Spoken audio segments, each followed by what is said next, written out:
Tamil reports நண்பர்களுக்கு வணக்கம். இன்றைய நிகழ்ச்சியில மை சென்னையிலிருந்து தோழர் கல்கி கோபிநாத் இணைந்திருக்கிறார். தோழர் வணக்கம். தோழர், ராமர் கோவில ரொம்ப விமரிசையா திறக்கிறதுக்காக ஏற்பாடுகள் தீவிரம். இன்விடேஷன்ன்ற வார்த்தையை கூட தப்பா அடிச்சு பயன்படுத்தி இருக்கிறாங்க. ஹிந்தி சமஸ்கிருதத்தை ஓரம் கட்டி வச்சுட்டு இதுல இங்கிலீஷ்ல பயன்படுத்தி இருக்கிறாங்க. அது ஒரு சர்ச்சை. இன்னொரு பக்கம் பூரி சங்கராச்சாரியார் என்னதான் நீ நாட்டுக்கே பிரதமரா இருந்தாலும், ராமர் கோயிலை கட்டுறதுக்கு உதவி செஞ்சிருந்தாலும், இவ்வளவு பெரிய சாதனைகளை செஞ்சிருந்தாலும், அந்த கோவிலுடைய சிலையை தொட்டு நீ பங்கேற்கிற அந்த இதுல நான் வரமாட்டேன் அப்படின்னு ஒரு போர்க்கொடியை தூக்கி இருக்கிறாரு. சமீபத்துல தமிழ்நாட்டுக்கு வந்த நிர்மலா சீதாராமனும் தான் என்னமோ பிரதமர் மாதிரி ஒரு பாவனையில பேசிட்டு போனாரு. இந்த விஷயங்கள்லாம் நீங்க எப்படி தோழர் பாக்குறீங்க? தோழர், போர்க்கொடி இல்ல, காஞ்சி சங்கராச்சாரியர் பண்ண ஒரு நூல் கொடியை தான் தூக்கி வச்சு நின்றுட்டு இருக்கிறாரு. ஓகேங்களா? அதாவது வந்துட்டு பிறப்பால் நாங்கள் மட்டும்தான் உயர்ந்தவன். இந்த நாட்டுல உனக்கு வந்துட்டு உன் கட்சிக்கு 303 எம்பிகள் இருந்தாலும் சரி, ஆனா நீ வந்துட்டு எங்களுக்கு கீழே தான். நீ எத்தனை அதிகாரத்தை வச்சுட்டு, ஆனா எங்க பூநூல் அதிகாரத்துக்கு முன்னாடி உன் அதிகாரம் ஒண்ணு இல்லைனா அப்படின்னு ஒரு திமிரில தான் வந்துட்டு பூரி சங்கராச்சாரியோட அந்த பேச்சு வந்துட்டு இருக்குது. அது அவர் தெளிவாவே சொல்றாரு, நான் எனக்குன்னு சில கட்டுப்பாடுகள் இருக்கு அப்படின்னாக்கா அந்த கட்டுப்பாடுகள் என்னன்னு சொல்ல வேண்டியிருக்கு இல்லைங்களா? அதை சொல்லாம வந்துட்டு எல்லாத்தையும் மூடி மறைச்சிட்டு இருக்கிறாங்க. அதாவது வந்துட்டு மசூதியை இணைக்கிறதுக்கு இங்க இருக்க சத்சூத்திரர்கள் வந்து தேவைப்படுறாங்க.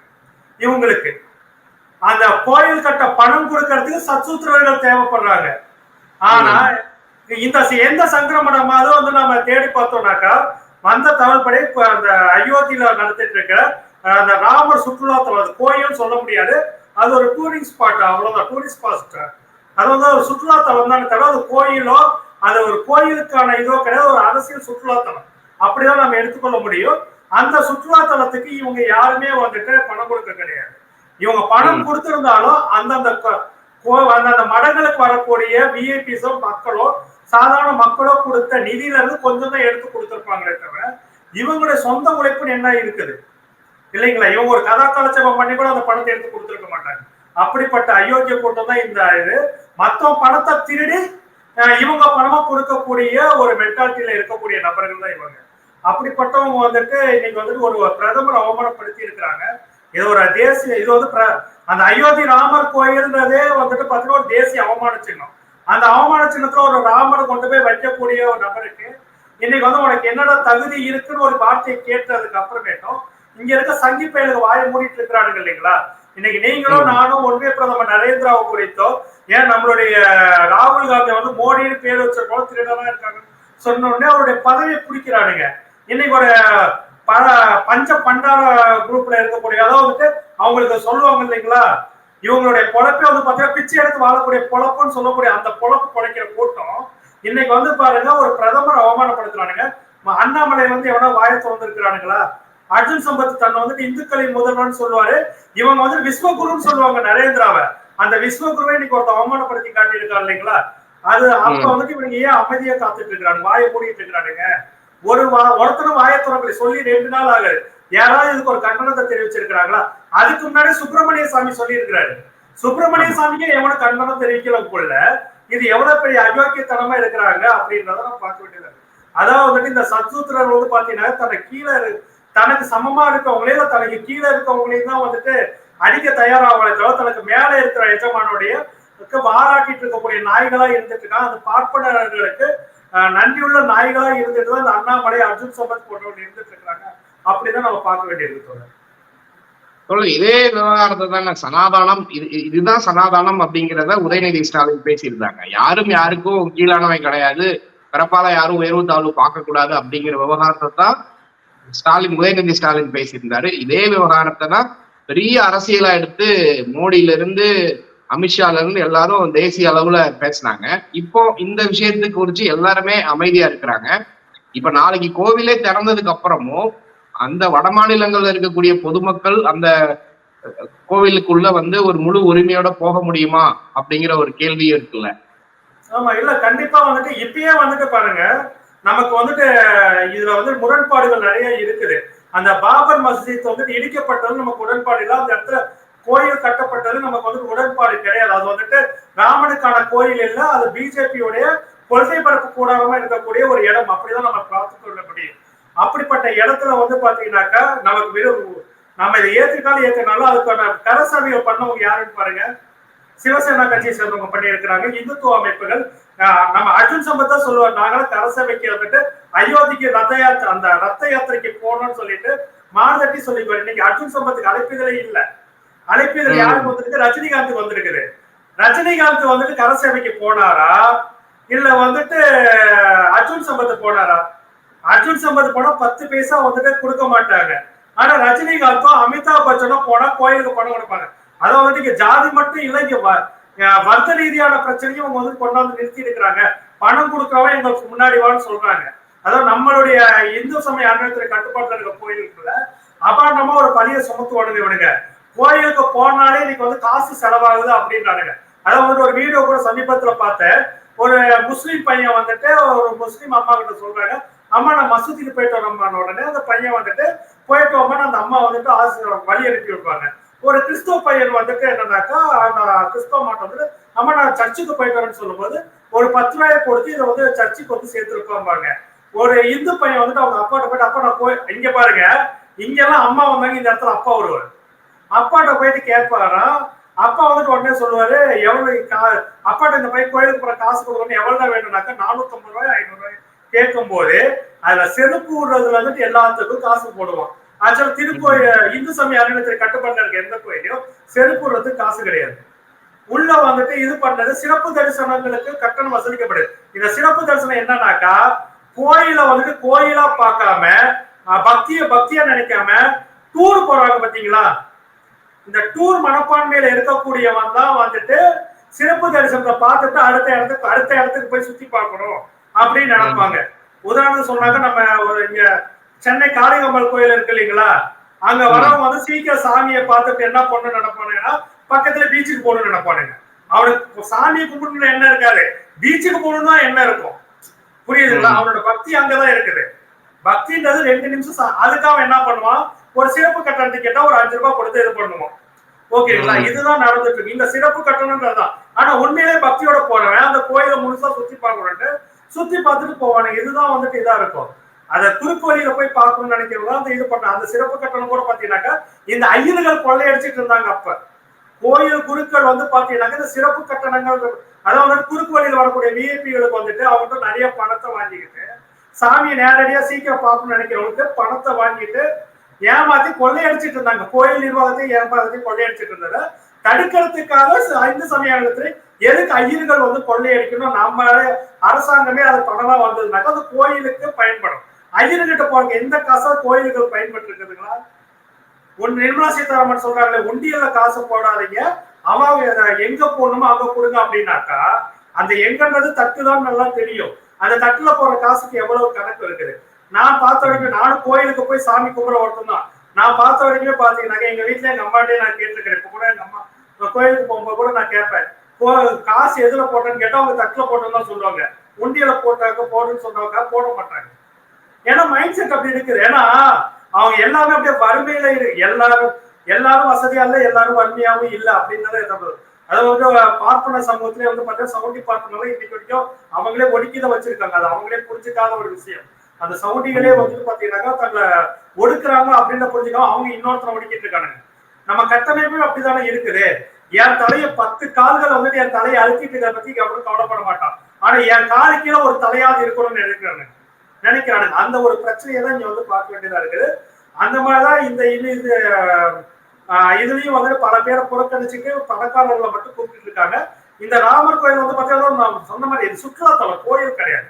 கோயில்னா பக்தியோட போவான், அரசியல் வெறியோட எவன் போவான் இல்லைங்களா? அதனால அரசியல் சுற்றுலாத்தலம். புதிய நாடாளுமன்ற கட்டிடமே முழுசா வந்து கட்டி முடிக்காம சாவர்கருடைய பிறந்த நாள்ல திறந்தே ஆகணும்னு அவசரமா திறந்து அதுக்கப்புறம் ஒரு 4-5 மாசம் கழிச்சுதான் இப்போ அங்க கூட்டங்கள்லாம் நடக்குது. இன்னுமே அங்க வேலைப்பாடுகள்லாம் முடியாம தான் இருக்குன்ற செய்திகளும் வந்துட்டு இருக்கு. அது மாதிரியே ராமர் கோவில்லையுமே இன்னும் முழுமையான பணிகள் எல்லாம் முடியல அப்படிங்கிற புகைப்படங்கள் வீடியோக்கள்லாம் வந்துகிட்டு இருக்கு. ஆனா 2024 நாடாளுமன்ற தேர்தலுக்கு இதை வந்து ஒரு ட்ரம்ப் கார்டா யூஸ் பண்ணணும், வட மாநிலங்கள்ல இதை வச்சு ஒரு பிரச்சாரத்துக்கு எடுத்துட்டு போகணும்ன்றதான் இன்னைக்கு பிஜேபி முயற்சி செஞ்சுட்டு வராங்க. இத அடிப்படையில மக்கள் ஓட்டு போடுவாங்களா? மக்கள் வந்துட்டு தமிழ்நாட்டுக்குள்ள தென் மாநிலங்கள்ல இன்னைக்கு வந்து இருக்கிற சூழல்ல மதத்தை வச்சுட்டு ஓட்டு போறத வந்துட்டு மக்கள் விரும்பல தோழர். தமிழ்நாட்டு மக்கள் வந்துட்டு தென் மாநில மக்களும் கண்டிப்பா விரும்ப மாட்டாங்க. ஆனா வட மாநில மக்களுக்கு அவனுக்கு திங்கறதுக்கு சோறு இருக்கோ இல்லையோ, குடிக்க தண்ணி இருக்கோ இல்லையோ, அவனுக்கு தேவை கும்புறதுக்கு சாமி இருந்தா போதும். ஏன்னா சாமி எல்லாத்தையும் அவன் கொடுத்துருன்னு நம்புறான். நமக்கு வந்து இங்க பக்தி இலக்கியங்கள் இருக்கும் போது உழைப்பின் வர உறுதிகள் விட்டா சொல்லுவாங்க, முயற்சி, அதாவது திருவள்ளுவர் சொல்ல முயற்சி மெய்வர்த்த கூலி தரும் சொல்லுவாரு. கடவுள் அருளை விட முயற்சி செய்தா உழைப்பு இருந்தாக்கா நமக்கு வந்து முன்னேற்றம் வரும்னு சொல்லக்கூடியதான் வள்ளுவம். அதையும் நம்ம மக்கள் இருக்கிறாங்க. ஆனா அவங்களுக்கு அதெல்லாம் இல்லை இல்லைங்களா? இல்லைன்னா வந்துட்டு கொரோனா காலத்துல இங்க இருந்து நடந்து போய் அவஸ்தைப்பட்டவங்களுக்கு உத்தரப்பிரதேசத்துல எல்லாம் அந்த சானிடைசர் எல்லாம் அடிச்சு கொடுமைப்படுத்துறாங்க அந்த மக்களை. அப்படி இருந்தா அவன் யாருக்கு ஓட்ட போட்டான் இல்லைங்களா? கால் கடுக்கு அவ்வளவு தூரம் நடந்து போனவங்க ஓட்டு போட்டது யாருக்கு போட்டாங்க? அதே பிஜேபிக்கு தான் போட்டாங்க. இந்த மக்களுக்கு வந்து அதனாலதான் அவன் தெளிவா இருக்கிறான். கல்வியை கொடுத்தா கண்டிப்பா வந்து மதவாதிகள் எந்த நாட்டிலையும் சரி, கல்வியோட முன்னேற்றம் ஏற்பட்ட எந்த நாடுகளையும் மதங்கள் ஆட்சி செய்ய முடியாது, மதவாதம் ஆட்சி செய்ய முடியாது. அதனாலதான் மதத்தை அடிப்படைங்கிற எந்த நாடுகளுமே கல்விக்கு முக்கியத்துவம் கொடுக்காது. இந்த மதவாதிகள் கல்விக்கு முக்கியத்துவம் கொடுக்கல. அப்படியே இவங்க முக்கியத்துவம் கொடுக்கன்னு சொன்னாலும் அது வந்து மத கல்வியை மட்டும்தான் வச்சுக்கிறாங்க. அதனாலதான் அவங்க வட மாநிலங்கள்ல இந்த பிரச்சனைகள் வந்து பெருசா இருக்குது. அந்த மக்களுக்கு கல்வி அறிவோ இல்ல வந்துட்டு இங்க இருக்கிற அம்பேத்கர் பெரியார், இங்க வந்து பாருங்க, நம்ம பெரிய விஷயம் என்னக்கா, நமக்கு பெரியார் எல்லாத்தையும் கொண்டாந்து அறிமுகப்படுத்திருப்பாரு. பெரியார் வந்துட்டு நமக்கு அம்பேத்கர் அறிமுகப்படுத்துவாரு, பகத்சிங் அறிமுகப்படுத்துவாரு, கம்யூனிஸ்டத்தை அறிமுகப்படுத்தியிருப்பாரு. ஆனா வட மாநிலத்துக்கு எந்த தலைவர் அப்படி கொண்டு போய் சேர்த்திருக்கிறாங்க?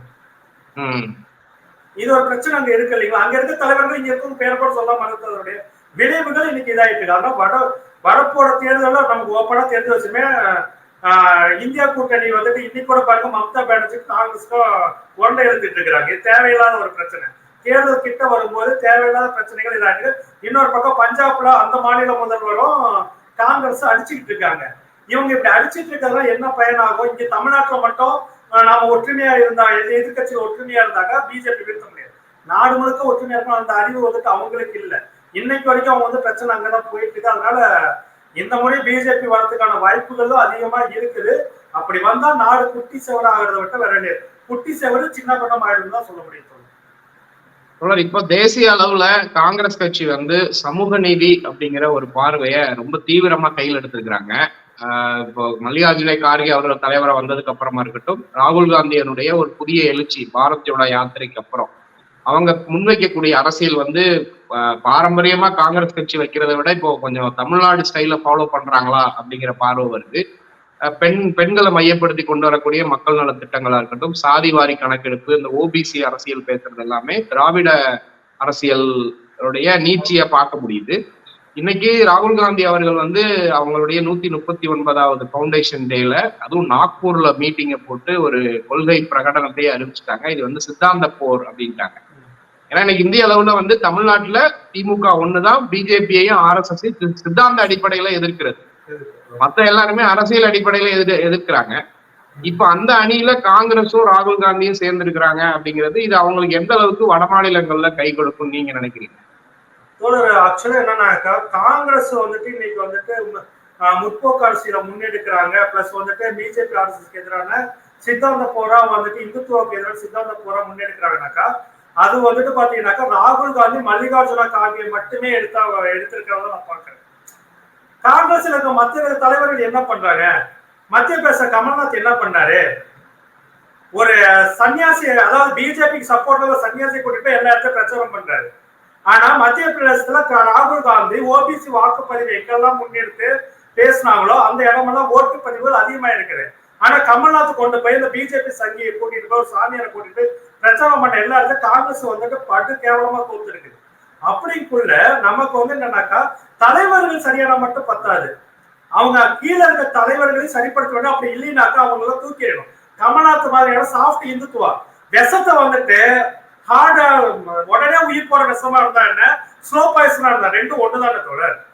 அப்படிக்குள்ள ஹிந்துத்துவால soft Hindutva hard core Hindutva விஷம் தானே, தூக்கி வெளியே தானே போடணும். அப்படிப்பட்டவங்கள ராகுல் காந்தி மல்லிகார்ஜுனாவும் தூக்கி வெளியே போடலினாக்கா இது வந்து நடக்காது. காங்கிரஸை வந்துட்டு பல இன்னைக்கு 5 மாநில தேர்தலில் வந்துட்டு காங்கிரஸ் வந்துட்டு தெலுங்கானா தான் மற்ற மாநிலங்களை துவக்குது, ஆட்சி கைவிடுதான். அதுக்கு முக்கியமான காரணம் வட மாநிலத்தில் இருக்க காங்கிரஸ் தலைவர் தங்களை வந்துட்டு சாஃப்ட் ஹிந்துத்துவான்ற பேர்ல வந்துட்டு இது பண்றதுதான் முக்கியமான விஷயம். அது வந்துட்டு என்னைக்கு கை கொடுக்காத ஒரு விஷயம்ன்றத என்னைக்கு வந்துட்டு காங்கிரஸோட தேசிய தலைமை புரிஞ்சுக்குதோ அன்னைக்குதான் இதாகும். முதல்ல அவங்க வந்து சித்தாந்த பிரச்சாரத்தை எடுக்கணும்.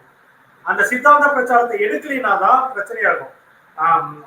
அந்த சித்தாந்த பிரச்சாரத்தை எடுத்திருந்தாங்கனாக்கா இந்த 10 ஆண்டுகள்ல கொஞ்சமா இப்பதான் ராகுல் காந்தி பேசுறது, ஒரு 3 வருஷமா இந்த சித்தாந்த பிரச்சனையை பேசுறாரு. அதுக்கு முன்னாடியெல்லாம் ராகுல் காந்தி அது கூட பேச கிடையாது. ஒரு சின்ன மாற்றங்கள் தென்படுது. இந்த மாற்றங்கள் வந்துட்டு உடனே வெளிப்படையான ரிசல்ட் வந்துட்டு வர நாடாளுமன்ற தேர்தலை கொடுக்குமானாக்கா அது கேள்விக்குரியதான். இப்போ கர்நாடகா தேர்தல்ல வெளிப்படையாவே பேசுறது கரெக்டா இருக்கும், கண்டென்ட்டா உங்களுக்கு இருக்குங்களா இல்ல? கரெக்ட் தாங்க. ஓகே. கடைசியான ஒரு பாயிண்ட், கர்நாடக தேர்தல்ல வந்து காங்கிரஸ் கட்சி தேர்தல் வாக்குறுதியாவே கொடுத்தாங்க, நாங்க வெற்றி பெற்று வந்தா பஜ்ரங் அமைப்பை தடை செய்வோம் அப்படின்னு ரொம்ப பகிரங்கமாவே அறிவிச்சாங்க. அதுக்கு மிக முக்கிய காரணம் சித்தராமையா, DK சிவகுமார் போன்றவங்க. ஆனா அதே இது மத்திய பிரதேசம், ராஜஸ்தான்ல ஒரு சாஃப்ட் ஹிந்துத்துவா ஸ்டாண்ட் எடுக்கிறாங்க. ஸோ அதுதான் காங்கிரஸினுடைய தோல்விக்கு வந்து காரணம்னு நீங்க சொல்ல வரீங்களா? ஆமா, நிச்சயமா தோழர். இந்த சாஃப்ட் ஹிந்துத்துவா அப்படின்றது சாஃப்ட் ஹிந்துத்துவம் மட்டும் சொல்லல, அது எந்த ஒரு மதத்தை அடிப்படையா வைத்துக் கொண்டிருக்க எந்த ஒரு இதுமே மக்களுக்கு எதிரானது. பிளஸ் வந்துட்டு அதை வந்துட்டு படித்த அறிவுள்ள மக்கள் வந்துட்டு அதை ஏற்றுக்கொள்ள மாட்டாங்க மதவாதத்தை. இப்ப கோயிலுக்கு போவாங்க, சாமி கும்பிடுவாங்க, ஓகேங்களா. ஆனா வந்துட்டு ஏன் பிஜேபி வந்து தமிழ்நாட்டுக்குள்ள வந்துட்டு அவ்வளவு திணறுது? அண்ணாமலை ஒரு முகமா காட்டுறாங்க, தமிழிசை ஒரு முகமா காட்டுறாங்களே தவிர ஏன் இந்த அளவு திணறுதுனாக்கா இங்க மாற்றம், இங்க வந்துட்டு ஒரு பகுத்தறிவு மாற்றம் ஏற்பட்டது. கோயிலுக்கு போறவன்ட்டாதான் பெரியார தப்பா சொன்னா அடிக்கவும் செய்வோம். பெரியாரிஸ்டுகள் அடிக்கிறாங்களே முதல்ல வந்துட்டு அவனை அடிச்சு காலி பண்ண நினைக்கிறவன் கோயிலுக்கு போறவன் தான், இல்லைங்களா?